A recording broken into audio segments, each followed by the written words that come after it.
CHHUNGKAW CHHEHCHHAWL Season 2 Bung somni pakwana thir chhun zamang hriat POV zel kha alani doctor zongjong aya thil ti thayo malom kan nga kanga kan la nei ve memang ti in kan nem ve mol mola boite churon awlo lawa ka wa chuak le lo kange ka tia abung hawa boite en fiam pui tur chon ka chuaka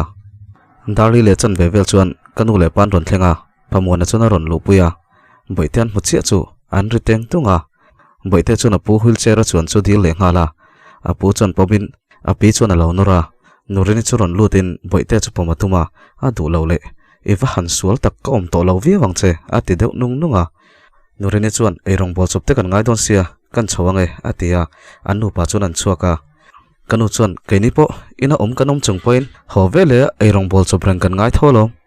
keini mo nei ve hi zong ati deuh kher ruma tang chuan lindai churon khu khara engma phai churon soi chun zom lo hlawa in nialna thleng lo ve sham kapa chuan mai nei deuh hian ti fek lo la in rem na lam ain in rem lo na lam ngathi buai puya ati chuara kanu chunui lui sakin in rem lo na tur ka soi ka shelove ina omte chuan lo bol ve mai tur lo ati le sha lindai churon chuaka kukar churon la a cherok roka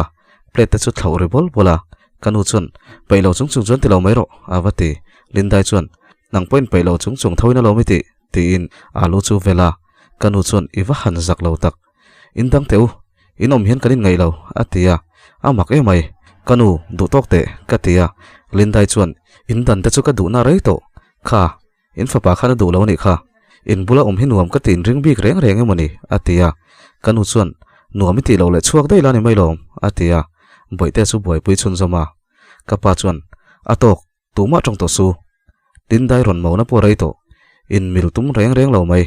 atu ve point thiam lo in chapau dun lu tukani hi ati chang faka boite chuan apu chu lo nor che na kanu le lindai chun ngoi maka lindai chuan kha choka chuanga hreta lovil te o ken bol don tin ru ma lu ta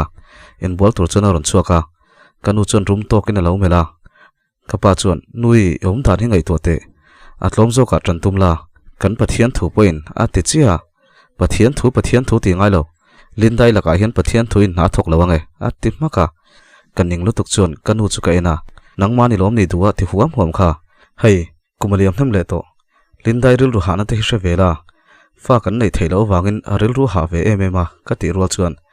fa chet na chan po azalu tukani kha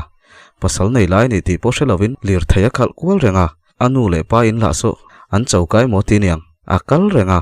khatiang ang khan tu mo manom ngai lo ate chu nu in ngai tu chiang te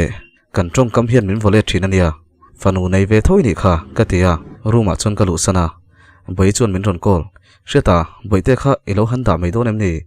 hei zan kom tlang ngai don ani melsia aron ti ole kan lo hak deuh chia anu dora omem katia o omin kashia hei atlai to an ho don nai to ang han da to ro atia o kan kal kha lange ti in ken thak mol mola chaukalama chun ka phaya tirole boite ama bula kalang le api le apu kha bai ti la katia boite chuan api le apu chu an bianga chuka he no pang hi chu a fing rewani te chuan lal nui dor lam pan chuan kan kala kan han thleng chu lal nui chuan e nang mani lo ronda boi man nang e alo ti vara nia emergency a akal tel ve ngai niang a boile deuh thutani hi tun lai in boyem ti ten ka han zot luama keimin huwa amit meng danglam thin kha chete ma to lawa keima hian feelings eng ma nei to lo ti ka chiang ani kei point tun mang kha chuan ka vei to ho lo na ma se han mu chi hi chuan thin lung hi a che vele dat thin noi chuan tun lai chu boi lo lutuk in thala har ngang mai atia ro sang chuan kha atang ro pisia kanin shal thei box si lawa a thina chelur mai aron ti wai enga tinge han tran viau na chan tur omem ni ka ti chuan ro sang chuan an pabena in khel en tumin vairama kal don ani kha alo tivat kan ner deuh saka awa han tul lo sum khoral na mai ka ti chuan nui chuan kallaman ba ka tum dol hlainem alo tivata boite kalsanin in khel en turin zen donamo ka tilea ka ngai dan ni lo deuh hlek chu ka tong chang deuh faka nui chuan ni lo ve boite nen kan kal don atia boite chu nu bula chuna thua nui chuan inu no te dora waleng ro le kan la ho don lo deuh atia an lo ninga nge ka ti chuan oi in rol pe tin an nuya an ning lo lutuk ning poni se arai don chong lo atiliam puata ro sang chuan thingpui du em alo ti vata kain lo mayang kanin khu in do na muala ni rengot kanin rem hlei thei si lawa han chu san wang chi pon ni lo an lo in votlo phung mayang fiam thu ti tak deuh chuan katia kan chung khodin hunan hre thawa kain ze vel pai lo ani ro sang chuan unu te hi nei mai la chu tin an ui hak khaga lal nui chuan ro sang ngoi tro alo ti vata inu te zong mana tang to khan footballer zuna khan alo uai ru reng to khang wang khan chuan lama siam kwal vel mai ni kha ti in nui chu kamel rala I do ve in thiam tum lo la ni mai shim shimin in soi man lai kaning tin anui hak khaka kai po chu kanui lui ve maya ni mi pa man lai nga in kan lung le ngai la ve ka tia nui chuan zoi saphian han ngai let vong tur khun chin chia tlak tak kan nei po ka shela ve atia thil chu rem zawa kanin khardon naim ni tin ro sang chu mela ro sang chuan apoi chuang lo an re vong mai alo ti ve boka kai po chu kanin lampan chuan ka chuka boite chuan min lo bai lo lawa nui thu sai chu ka benga renon tluk luka ka beng le lama chuak mai lovin ka thin lung chunga luta mi vit zok ni mai hian ka ria nang nen hian ngai tur hun chin chia tlak kan nei po ka shela ve ati chu ka benga chuan thum ron dup tupa chu chuan min tina ve zok mai khang hun laya kanin mangai na tal khachu aza ve turania sin ka tiril ruwa ma se ani chulal nui khani miawa ati om tak ko ni tin ka ngai tuwa ami pa zok hi kanem le zok thin kai tha thiam lo ni ma se tuna chun lindai le ka chung ko chung chang chin fel bak ka ngai tu man tlat lo lal noi thu sai mai ngai tuwa ril runa tur ka ni love ka tia in lampan chung ka tlan zela lindai chon mar cha lo hera kanu chon ka pa ke chu alo met ve sat sata ka pa chon alo zil dun mel bok an ngoi dun kara ai rong ten bol zon hu chuan lindai nen chon ru ma chun kan luta lindai chu tum deuh bar renga boite nena anin fiam laya anui mel mol mai kha kamit thla chama khatiang anga alim mel kha ka mu lo na rei to ni cholmangin izin chokang o kolkata khopuya in entir pain kalila fb ka thian pa doctor pakhat ka mel sheta oma mai chelam doctor ania an fakhop maya mana tanga lo in friend kan ni renga I chanchin ka soi kha local vechin reng ulamin tia cholman pani mailom katia lindai chu thohala ke chu eng doctor ma hi ka bai sei to lo phaya po kan kalngun ta ka bai dong to ati thop sata mi pon kum som nu aten pai ve chau thonia bai don nan chuna la malu tuk tin kan hema dik tak chon kai po ka bai dong ve to thawa mishing lama tanga thlir chuan a bai don thak to tak zetani fate chu neila kan chung ko boruak rit lutuk po hi asiam that thai ka ring dewa achang chun kan chunga pathian ro rel dan hi ka hre thiam lo lek thin chu ni lindai chuan itirengota ka chol thei hun tur chu april tha dai ania nangni inol thei hun adang boxia atia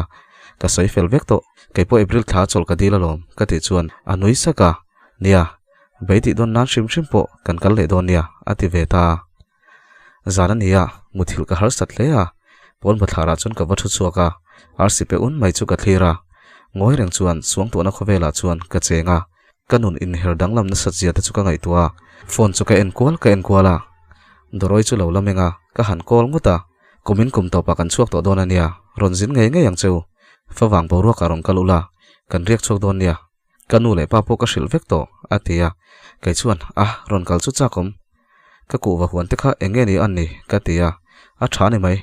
khang mai lak ve na sat nen engma hloi nei loem ni a ron tia nei lem nang pi ber khu boi thak e ma ka soi pe lo ni uroti ta na shom mai ni ka hlawa ma se an pa khana rukin an thal na chumin ron thon ve nual mai ka thasen ral nen chuan ain hen tok vel viawang ka tia ka nui maya doroi chuan lindai po kanu le pati pon an mu chak thun sai ve reng ania a ron tia nia kan la ron kalang chu in khokong te han thapot se nui so deuh tak chuan ka tia kan khokong chema se kan kho chunga nuam tholom ti in an khotran chu pena ve lutuk ti daila saya hi enge chanchin a re lutuka ka ti chuan ani te chu angai huana kala zana ruya chu ni deuh mai a thian pa ko pa om lo bok nen a ron leng khat kho mai atia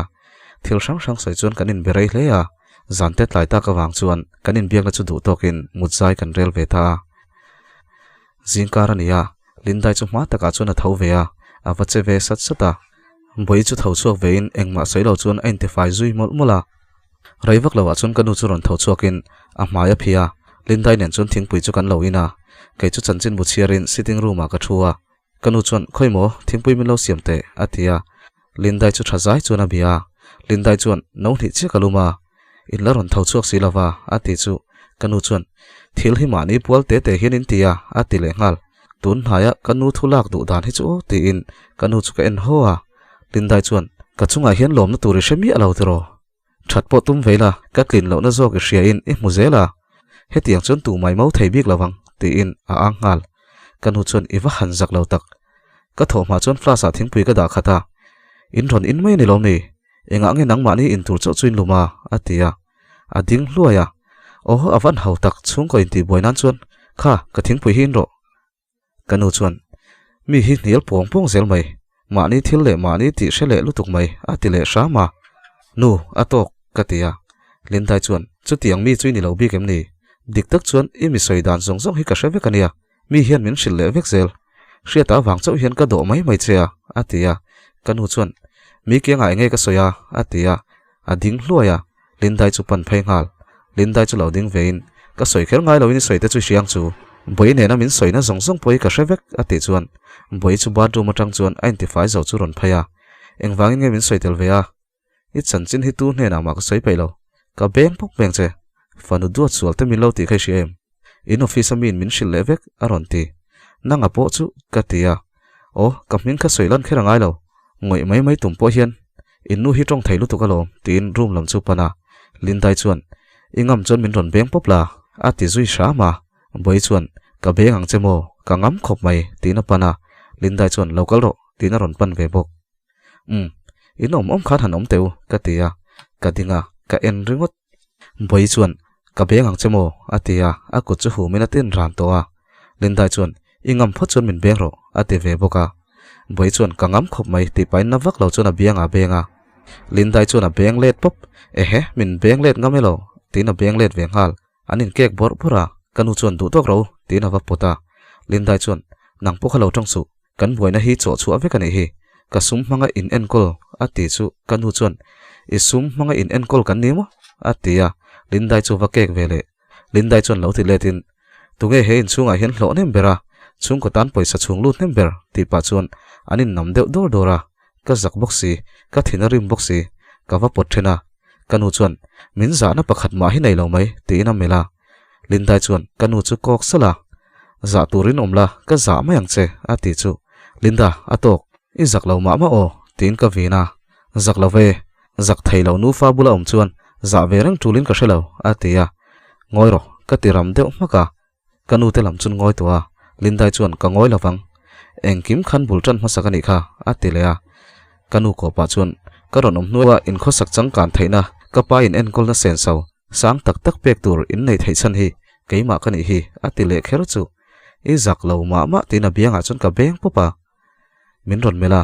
min beng le ro inui tan reng hian eng lok na mai mulo eng ma hi se tak tak lo atia ngoi to ro ka ti chuan ngoi ve mai la katia kanu chuan ti khana za thailo zia kha shem mani pasal po za na chang shelo atile kher kanu nang po lo tong to su katia lindai chuan a biang dom vong vong pa chuan en ton tur ka nei tha em chelom ka pa soi za bik em na ka shelo ve aron ti vele lindai chu ruma chun nor lu ka tuma ka pa chu wheelchair nen aron in nor chuak in va han za pui om hlom em sheta linda voina chukang cheu indang ro atu ma tlom tum lo mai om sangila thaber ati chang faka kapa katia ka ang zuwa thutluk na ka siam felto toima zok zok hi inin chira inin rem le theidon ani chuan in ron let lenga chu ti ni lo chuan tiringot thi chuan shem huna kan oman ringot alom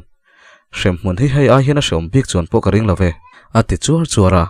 kan vai mai chuan kan ngoi thapa nurin chuan kongka chu ron soi dat tata o nurin enge kativata nurin chuan lo hong teu a ron ti ka va honga zin kar kara in thoma van om ve siamina ron soya engei nomzia atia kapa chuan kaini zong kanin mil thei ngang lo ni hi kan bo rok chin theveka hei riat ta nu pa hi indang te se atia nurin chuan chutingot turani lo tu ve pot lom tum ro mi hian in chhungkwa hi an sai sep reng chewania atia midang po chun in beng dai ve ta dewa nurin chuan kanu chu ti puya reifer on omnu chuan a chawa riat ta po lom ro nang lo ipa en kol turanom chuang lo thinrim lai thutluk na siam zung that lo zia chu kan riat to kha atia a chau nga la nui POV lutang o nurini ka tangin ushe ta chung ka boruak chu ka hre ve zela hre du lo viau mai la nurini hian min ron hril ve le thina tin kan colony boruak hi chu a thalame mo a chelame mo poni se kan hre ve vat thin renga grupa te hian eng tin mo hian an soi chuak le no thina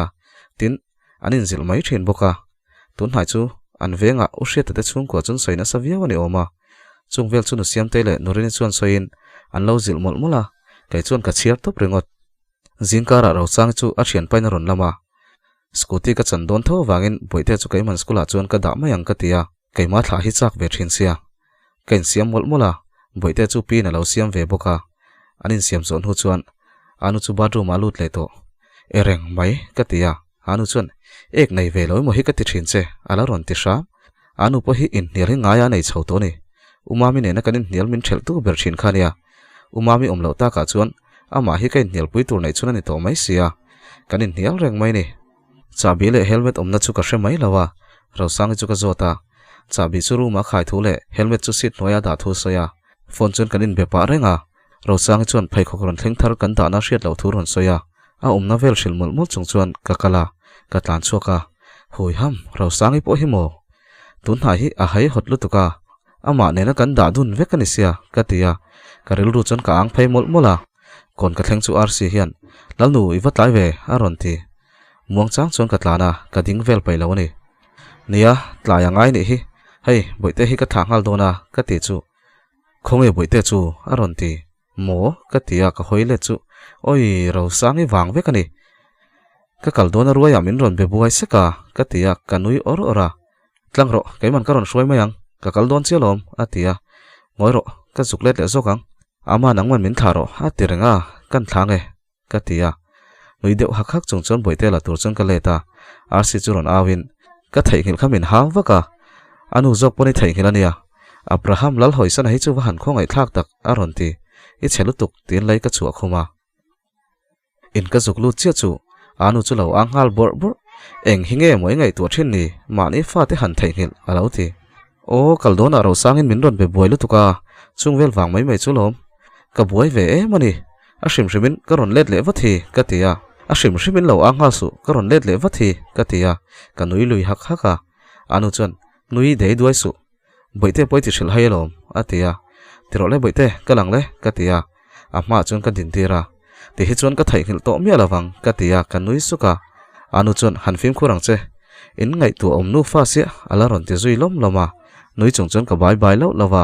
school lam pan chon kan tlan chho vele ta school kan han thlenga rami ka shil chu anu ya zalut tuk hui ham iti om tok te te ti ni in me ve alo ti kha ka kal san don ka man mo ka tia ka phone chu ron ri api sai ni kala opi nge ka ti ngal wat bazara hrui zen metar ni vel min lo leite a hrui cha de wang chi a lian de wang chi kha min ron en saktia a ron ti o vokin thangain thil suinang kha mi ka ti chuan o khatiang kha ron lei hote o atia ka thai hin lo chuan tin ka changa thai hil chi lo ati deuh maka ole tin phone chu ka da chu ron lei koi ro chu min ron en sak lok chu min lo lam sak mai te himin tireng maya in dei lo hi na thina ni chung ko CHHCHHAWL ni hi chu katlin lutuk to thenom khoveng CHHCHHAWL ni tel le zel hi chuan mo a in dei tak tak thei meu lo chu ni e tianuin kan dor lam chu ka pana dor ka han thleng chu ro sang chu lo buai hle a ka va pui ve ngala zinga customer rival nga mel ve ka ti chuan rang za thian oi kaning lutuk khamiti sat pakhat thal tura kalak thak zo za hi tin an nirnung mai kanui suka sum don hi chu a buai thak le ni nom chang hi tamani kha nang ta chui la sal talong ma ni mi phei kha chu a sang mi zong zong de thoki ka hol thak sak veka ka duang ka mulo an ti ni chu ka oi lo lutuk khiti za ta chun a duang chu mu don chiang a leina tur nei lo ron leng kol satlia mai mai niang tiang ho hin tam sia biak that vekan ngai boxi ti in kan nui duna kan rem fel ngal mol mola dar som pakhat vel chon bena chon min ron teksa hei ka ho to e elo boy lem aron ti boy ani mai nangi chawem tin ka reply ya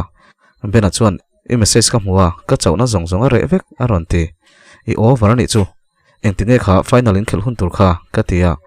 April ne som pathumania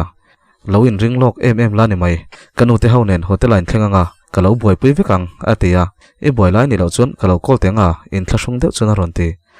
lo call ro tin ka chang ve maya min ron call vata ala identify lo ila identify na nge ka tingal vat tukin chu a ha thlak lu tuka ka zoi nok mai kala identify pe lo kamu ngala ati chuan identify phut lamu jok ta che ka tia breakfast pok lai lo aron ti in van ai har in rila tram lo me ka ti chuan ril tram re vek in kan practice lo so ai mai tur chuan an ron da vek to tho atia bena chuan a shim shimin inu isoi pui to em arem ti lo chu tangeo atile amak ka tholu tuk zin vela hi chuan mo paisa jok hi ni ka ti le chu kan soi to kho a kal lam chui paisa ron kalangai dule boite chu ka tumang atia o ka sia hai kanin sal thei lo boxi kaning ka ti chuan lungai lo la nakinain len sal chau mayang aron ti kanin biak lai chun ro sang chuan display tur ho hi kan thla ka nge ti in ku dam lama pana a chuak na la o ro sang dar thlang bula hin da jok la vai vut vela kai du emai ka tia ka thu soi siang puna omlem lo ati lai chu ti zom mol mola tu yom lo kan la ngal lo ka nge ti na chuak da ya bena chuan ro sang itenen rami tenen haya ra ka ti mai tenen khan ron kim thap thai ula mole anom don nen ati chuan nia haya game sang le ka khan ngai la jam che to reng reng su vai ho kara karon awring don te mai nia ka ti chuan kan jersey player version karon thonang che boite pukha karon thon bukanga a size me lo thil ro kaming in chut kai na ngein ha ka ngai in nu fine ati chung kanui sen sena nia ma se oi a za thak om ka ti chu ka beng don che vai ho pan ha treu ka jersey min dil jok mole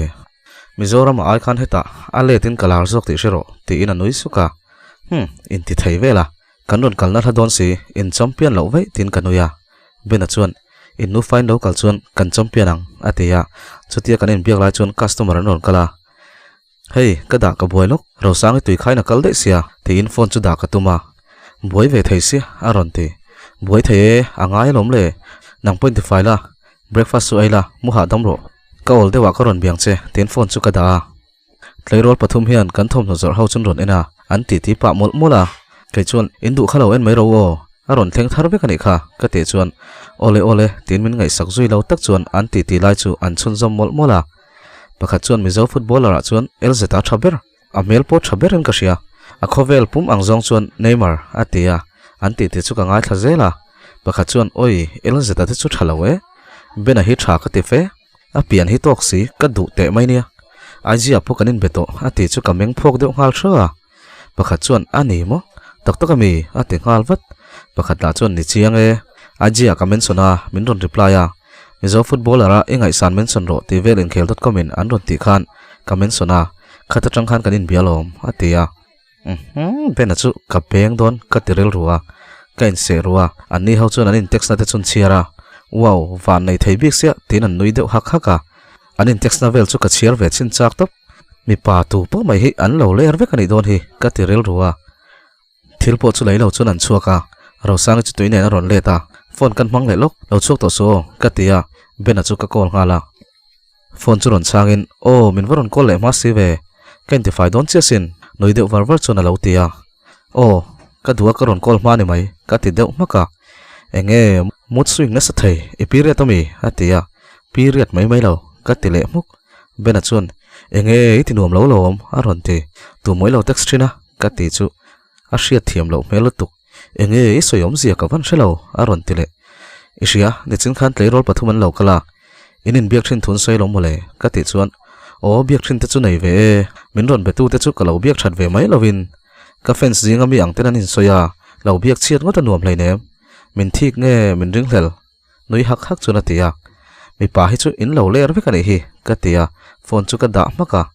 ni leng chun ka mu ta dik thailo bena po chu rul tok lek lekin ka reply a daldi vel chun min ron call in hei kan practice le don chia lo ti ta bur lo la zana ka ron biang che ka message don hau kan en dun ton ya atia nuya o I ho vele min ron biang che ka ti chuan a teu reng mai lo tung bar lo la customer ta na mu shom te khan I lo amange tin phone chu da daruk vel chuan ro sang in chuan kan hoa ro sang chuan kan peng le lok ati le to o amak choi ran ei donem ka tia o zana karon ei mayang karon ho har lawang atia ole ron ho har su kongka ka kal donem tin ka zota o kalmero kalo ho har takin atia kha ron ho ma chui tum mi lo ti hriat ron ho ta to su ibial pala chui ron hroi du mang si lawa tin ka nui suka nakina kala ron surprise ang cheu ati maya ron hroi ro ti po hian a ron hroi du hlol lawa in biak tak mial po kan line belo an thalak dun na vel hi chumin en tir fawa abak chu kan mungai lo mi paler deu ni phei chuan ro sang zo khena pan zia sia nakina alanat pha mayang ti ka hlawani ma se hanzil vak donin unaw tak tak kan ni lo na nuam lo ti na chin kanai ve box sia aum dan chu ka du lo zong takania ma se anu na in rol lutuk chu a fu berin ka she box si lo tin ana tho siat phala ni box si lawa engponi se anaw hi ron om ve vat se ro sang in unin thada deuh po hi are mana tin ka ngai thua anaw la hian khopuya oma she em mai sia a boi thla ka ni keima chau chun ka hole tange nge ya ka tlan lak lo lai chuan ka phone na ron rile api sai ni oi ka thai hil chiang lu tuk tin kain hera bazar lama ka let le ngala ka thai hil le chuan anu te honen min chil ron le don chuai chon vale kaila vale leang doran lo khar pal takin tin man mo takin ka leta hruizen velan zor na dor ka thlen chuan api chu ka kola api chuan hrui chui dei to em aron ti ai la leilo ve hei ka lei don chia noi sang chun ka tia dor ngak tu hena chuan pi hrui hi metar ni le ka lei them ka ti lai mek chuan api sai chuan lalnu ila leilo chuan leiangai lo nia chu chu ron soi ka tuma hrui a bo kan ti kha kan mu le zoka ipuina lo da thalom aron ti oi ka va han ngei mai tak man moin ka leta tin ka ril ru chuan ka phun nunga dor ngak ne na chuan pi ka tangai le lo ni chu ka tia oi kan lo tan ma sin ati oi yo poilo ka lo lei mayang ka ti tangota api sai chu engei ron soi vat lo ka tia ka vin deuh hlak laka phone mang chung chuan thrizen man chu ka pe a kanin lampan chuan ka let le ngala hai hothe chu nei omani tin anni pon thiam lo shrim voin chu mu thi dik luan thei lo reng kaning lutuk in ka thlenga api chu thrizen chu ka pe a kha ka lei sak cheu ni mai ka kat tir man to boxia ka tia apu chuan khoi aman kan lo peng che hruite chu kan ma mo reng thawalom ati chuan noi sang hian angai lo lei nem ka tia api chuan iwa han chetak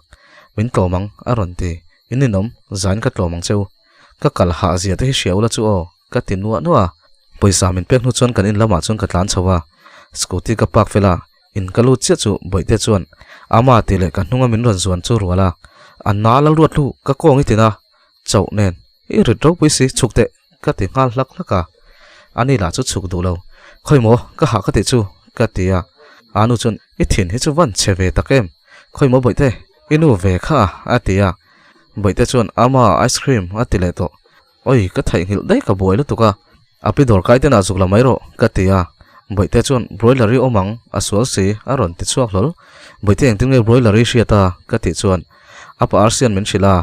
api dor kai na om thina lom min pen to ati chu ka saphata chu pitar mai chu a broiler mong tom choi khop khon kala pe tang mole ka tia anu chuan boite harvesia engtile mo ati palaniang nopang buaina mai maya atia broiler hi chu kan hne hrim akal te hi ahoyang sheka kan veng CCTV ni hi ama hi news reader ni rengot thil rutur vel mu thei chuang mang silo apoi mo hleilo mi ngai zong le mi rai vel hre thei em rengot mai mi rel tur hre thei ro pisi ka tia ka ang zui ngal hlak laka anu chun vain bolte I ha thak ati deuh hlaka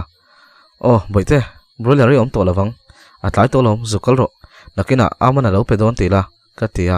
boite chu tlan chuak nul nula chau nen broiler ngei bok bena mai chian nen lo in be bok kaning ania toilum chu kala ken buala